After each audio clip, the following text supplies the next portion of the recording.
जन्म द्वापर युग में हुआ था। द्वापर युग के अंत में मथुरा में उग्रसेन नाम के एक राजा राज्य करते थे। उग्रसेन के पुत्र का नाम कंस था। कंस ने अपने पिता उग्रसेन को बलपूर्वक सिंहासन से उतार दिया और जेल में डाल दिया और स्वयं राजा बन गया। कंस बेहद ही क्रूर और निर्दयी राजा था। कंस की बहन थी देवकी और उनका विवाह वासुदेव से हुआ।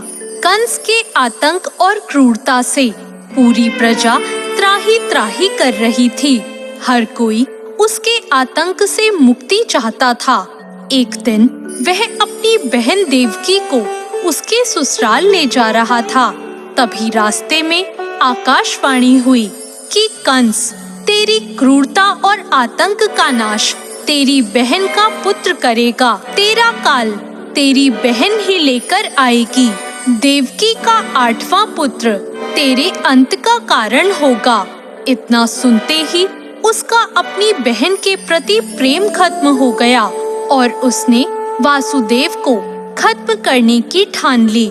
लेकिन देवकी ने कहा कि वह खुद अपनी संतानों को उसे सौंप देगी। यह बात सुनकर कंस ने वासुदेव को मारा नहीं, लेकिन देवकी और वासुदेव को बंदी बनाकर कारागार में डाल दिया।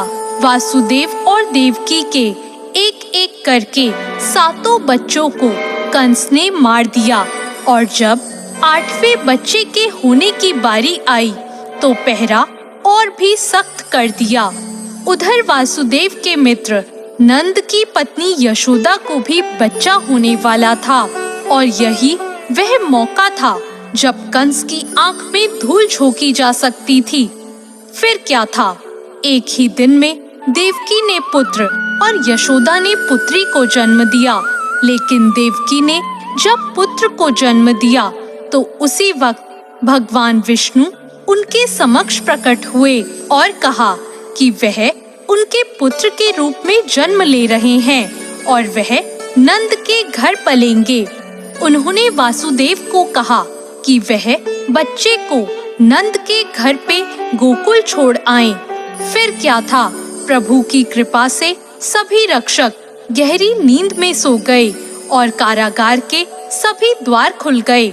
वासुदेव ने कान्हा को एक टोकरे में रखा और यमुना पार कर नंद के घर ले गए और कान्हा के बदले पुत्री को कारागार में ले आए।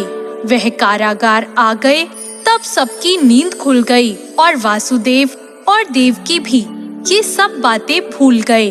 कंस को जब पता चला कि देवकी की संतान हो गई है तो वह कारागार आया और देखा कि 8वीं संतान तो लड़की है, लेकिन डर के कारण उसने 8वीं संतान के रूप में उस कन्या को भी दीवार पर पटक दिया। लेकिन उसके पटकते ही कन्या आकाश में उड़ गई और कंस से कहा, मूर्ख, तुझे नाश करने वाले ने तो जन्म ले लिया है और वह तुझे तेरे पापों की सजा जरूर देगा।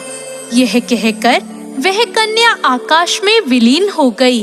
यह दृश्य देखकर कंस व्याकुल हो गया। कंस ने श्री कृष्ण को मारने के लिए बहुत से दैत्य भेजे। श्री कृष्ण ने अपनी अलौकिक माया से सारे दैत्यों को मार डाला और बड़ा होने पर उन्होंने कंस को भी मारकर उग्रसेन को राजगद्दी पर बैठाया।